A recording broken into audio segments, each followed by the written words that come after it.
What if I told you the most unstoppable leader in history was only in his 20s, and he never lost a single battle? While most people were still trying to figure out their future, one young king was rewriting the map of the world, crossing deserts, defeating massive empires, and chasing a dream bigger than anyone dared to imagine. Was he a hero or a man obsessed with greatness? This is the true story of Alexander the Great, the young warrior who conquered civilizations, challenged destiny, and proved how far ambition can really take a human being. Stay with me, because this story might completely change how you think about success, leadership, and legacy. Some people say he was a hero. Some people say he was too ambitious. But everyone agrees on one thing: he was extraordinary. His name was Alexander, and today we call him Alexander the Great. This is his story, a comprehensive Alexander the Great biography full of courage, discovery, and adventure. If you want to improve your English while listening to amazing true stories and learn English through storytelling, please subscribe to Storyline English. Your support helps us create more content for learners like you. Now let us discover Alexander's journey together. Alexander was born in the year 356 before Christ. This was a very long time ago in the timeline of ancient Greece history. He was born in a place called Macedonia. Macedonia was a kingdom in ancient Greece. His father was King Philip II of Macedon. His mother was Queen Olympias. From the day Alexander was born, people saw that he was special. Even as a baby, he was strong and healthy. His mother told him Greek mythology stories about gods and heroes. She said that Alexander had special blood in his veins. She told him he was related to Achilles, a great hero from old Greek stories. Alexander believed these stories. They made him feel brave and powerful. When Alexander was a young boy, something important happened during the childhood of Alexander the Great. His father, King Philip, bought a beautiful horse. This horse was wild and strong. No one could ride this horse. The horse was afraid and angry. Many men tried to control the horse, but they all failed. Young Alexander watched all of this. He was only about 12 years old, but he saw something the other men did not see. He saw that the horse was afraid of its own shadow. Alexander walked up to the horse. He turned the horse toward the sun. Now the horse could not see its shadow. The horse became calm. Alexander climbed on the horse and rode away. Everyone was amazed. King Philip was so proud, he said to Alexander, "My son, you must find a kingdom big enough for you. Macedonia is too small." The horse's name was Bucephalus, one of the most famous horses in history. This horse stayed with Alexander for many years. They traveled the world together. Alexander had a special teacher. His name was Aristotle. The relationship between Aristotle and Alexander is famous because Aristotle was one of the greatest thinkers in history. He taught Alexander many subjects. He taught him Greek philosophy, which means the love of wisdom. He taught him science and medicine. He taught him about plants and animals. He taught him poetry and art. Alexander loved learning. He always carried books with him, even when he went to war. His favorite book was the Iliad. This was an ancient story about heroes and battles. Alexander read this book many times. He wanted to be like the heroes in the story. Aristotle taught Alexander for 3 years. These 3 years changed Alexander's life. They gave him knowledge and curiosity about the world. When Alexander was 16 years old, his father went away to fight a war. King Philip left Alexander in charge of Macedonia. This was a big responsibility for a young person, but Alexander was ready. While his father was gone, some people in the north tried to attack Macedonia. They thought a young boy could not defend the kingdom, but they were wrong. Alexander gathered an army. He marched north and defeated the invaders. He won his first battle at age 16, showing early signs of his military genius. When King Philip came home, he was very impressed. He saw that his son was not just smart, Alexander was also a great leader. 2 years later, when Alexander was 18, something even bigger happened. There was a great battle called the Battle of Chaeronea. King Philip was fighting against other Greek cities. Alexander fought beside his father. He led the cavalry. The cavalry means soldiers on horses. Alexander and his cavalry were brave and fast. They helped win the battle. This victory made Macedonia the most powerful kingdom in Greece. King Philip was now the leader of almost all Greek lands, and everyone knew that young Alexander was a hero. But then, something terrible happened. When Alexander was 20 years old, his father was killed. Someone murdered King Philip at a wedding. It was a sad and shocking day. Suddenly, Alexander became king. He was very young to be a king. Some people thought he was too young. Some people did not want to follow him. There were men who wanted to take the throne from him. There were cities that wanted to break away from Macedonia. Alexander had to act quickly and strongly. He had to show everyone that he was powerful. He marched his army to the Greek cities that were rebelling. He reminded them of his father's victories. He showed his own strength. Most cities decided to follow him, but one city did not. This city was called Thebes. The people of Thebes fought against Alexander. It was a big mistake. Alexander's army destroyed the city of Thebes. He wanted to send a message to everyone. The message was clear: do not challenge Alexander. After this, no Greek city dared to fight against him. They all accepted him as their leader.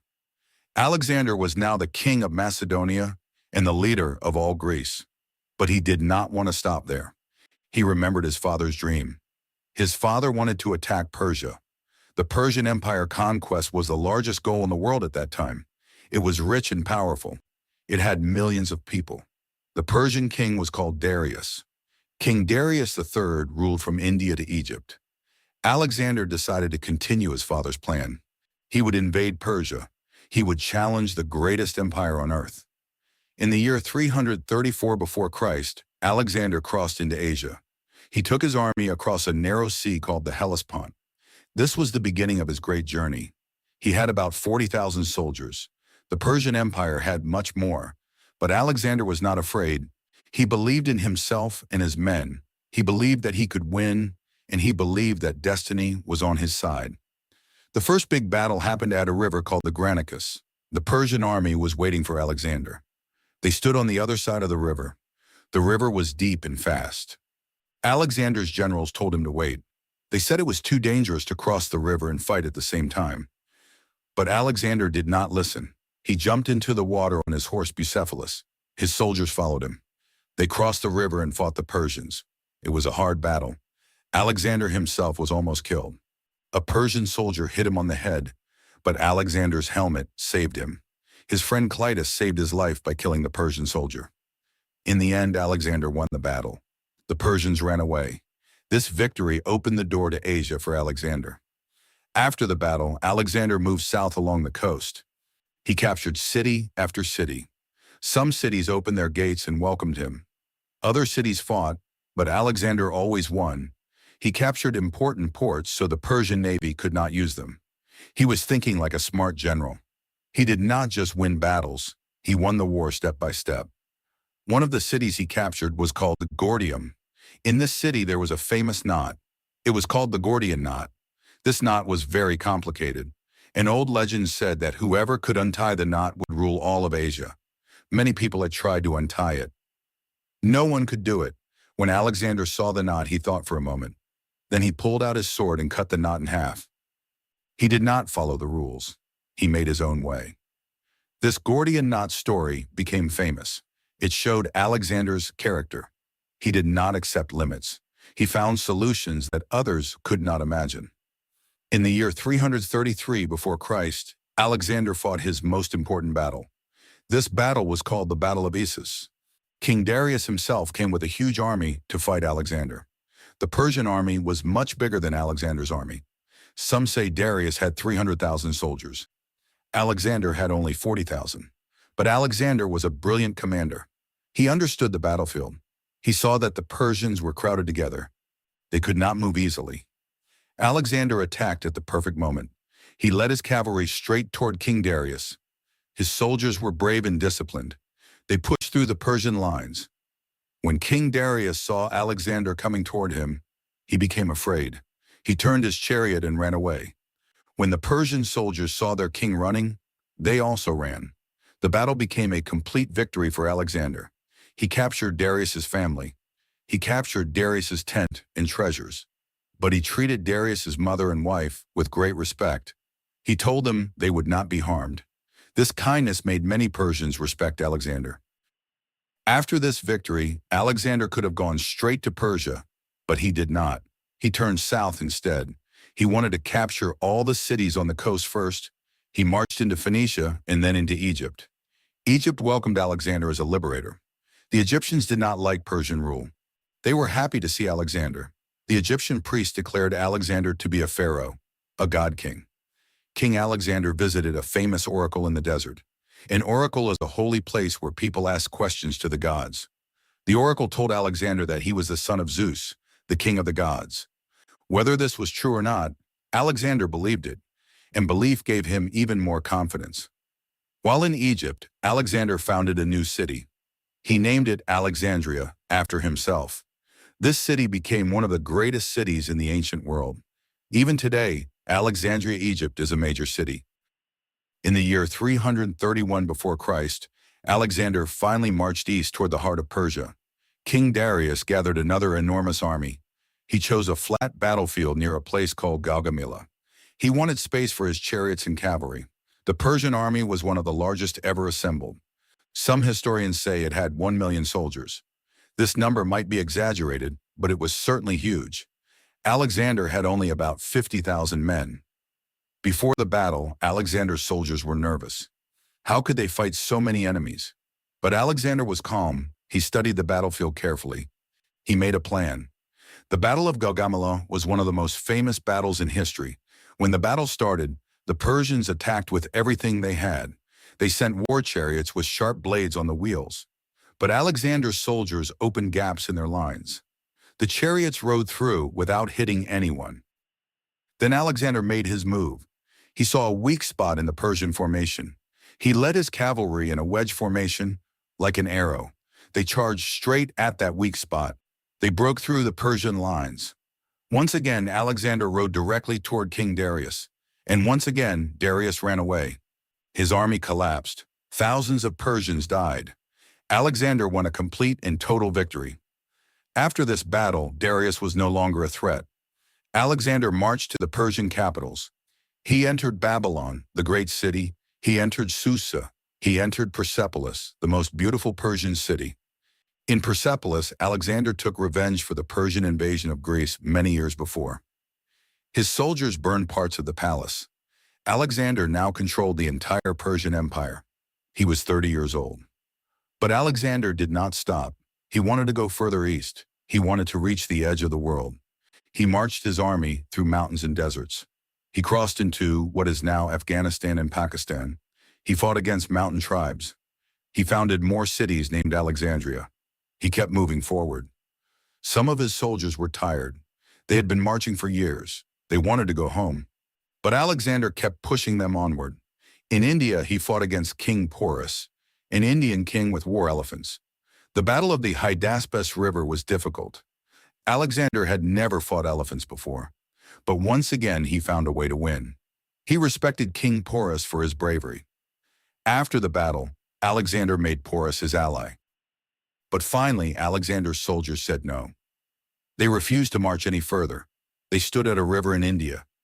Alexander wanted to cross and continue. His men said they could not.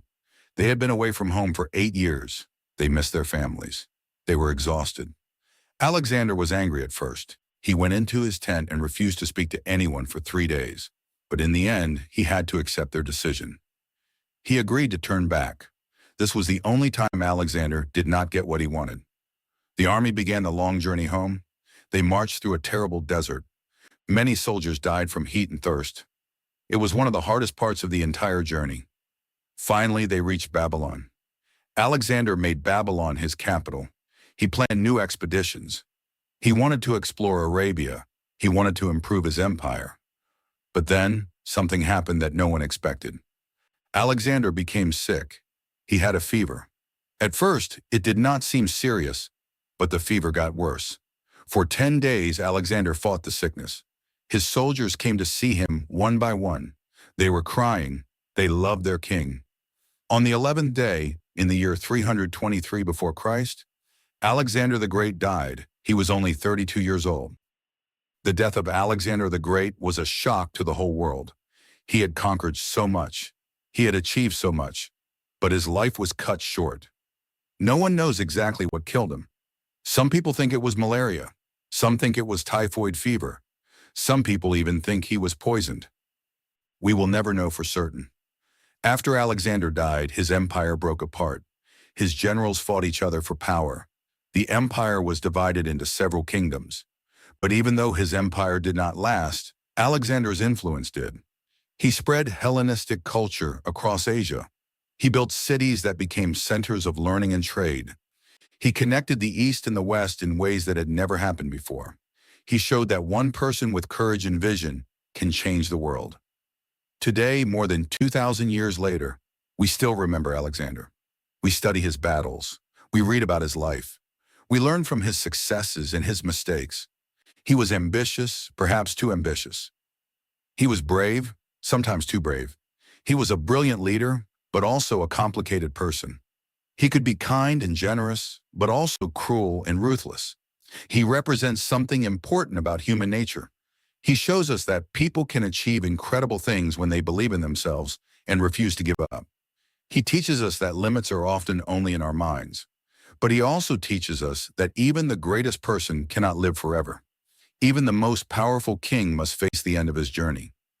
Alexander's story is a story of adventure and discovery. It is a story about dreaming big and working hard. It is a story that has inspired millions of people throughout history. From a young prince in Macedonia to the ruler of the known world, Alexander lived an extraordinary life. He traveled to places no Greek had ever seen before. He met people from different cultures. He learned from them and shared his own knowledge. His journey was not perfect. He made mistakes. He lost friends. He faced dangers. But he never stopped moving forward. That is what made him great.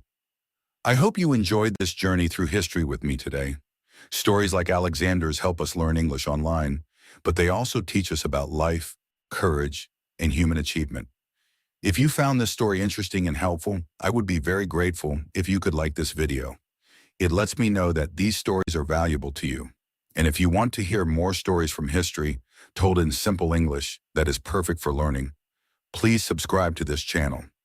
Every subscription helps us create more content for English language learners like you. You can also leave a comment below. Tell me what you think about Alexander. Was he a hero? Was he too ambitious? I would love to hear your thoughts. Thank you so much for listening today, my friends. I wish you peace and success on your English learning journey. Until next time, keep listening, keep learning, and keep discovering the amazing stories of our world. And remember, unlike Alexander, you don't need to conquer half the world to be a legend.